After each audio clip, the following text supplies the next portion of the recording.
guys, welcome to another video. This week I'll be attempting to make a clay trinket tray using some oven baked clay. And I'm just using some of the leftover clay from when I made my clay cuties video. And I'm just going to jump right in and get started here, softening up the clay a little bit. And my goal is to make a sunflower. So I'm going to use this first piece of clay to make the center of the flower and the base of my design. And I'm just ripping off smaller pieces of clay so that I can work them into the shape of a petal. I'm going to attach each of them separately. That way I have more control over the overall look of the piece when it's done. Obviously a shape like this would be much more difficult to create from one solid piece of clay, especially with this clay that I'm using. It's easier to work the clay in smaller chunks and piece it together and smooth it out.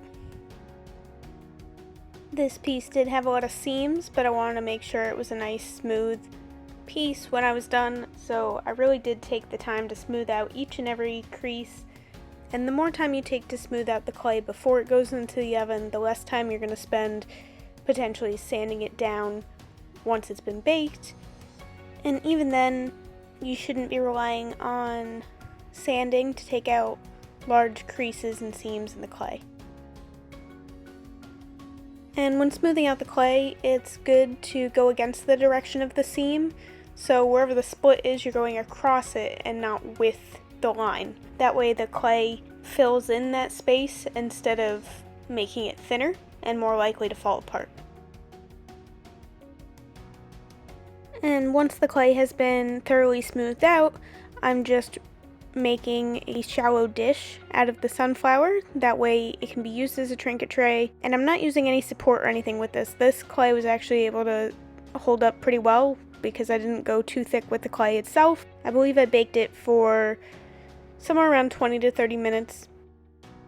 And after letting the clay cool completely, I'm just taking my acrylic gesso and giving the sunflower a base coat before I put on any paint. And for the paint, I decided I wanted to use something durable, so I'm actually using my multi-surface paint that was left over from my slate garden sign video. And I think it's colors like yellow that really show how well acrylic gesso helps in the painting process, because I find myself putting way less coats of any particular color on my pieces just because I've started using gesso more often. I'm just mixing up some brown for the center of the flower here. And I think I went a little bit light on this the first coat.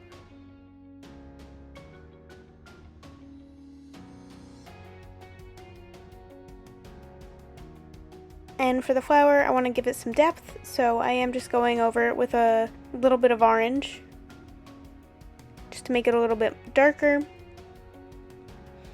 And then going over the center again, I am going to add a bit more black to the brown this time, just because it did turn out a little bit lighter than I wanted it.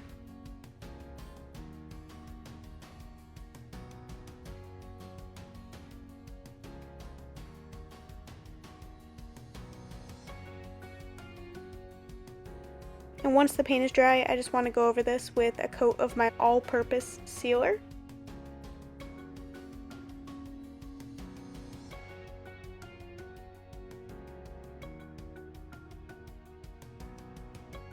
The last thing I want to do is just add a piece of green felt to the bottom of this, and that's just so that it doesn't leave any marks on any furniture, and I'm just going to attach it using some super glue.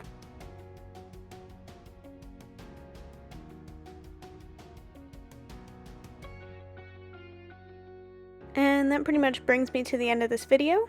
I hope you enjoyed it. Please remember to like and subscribe if you haven't already, and I'll see you next week.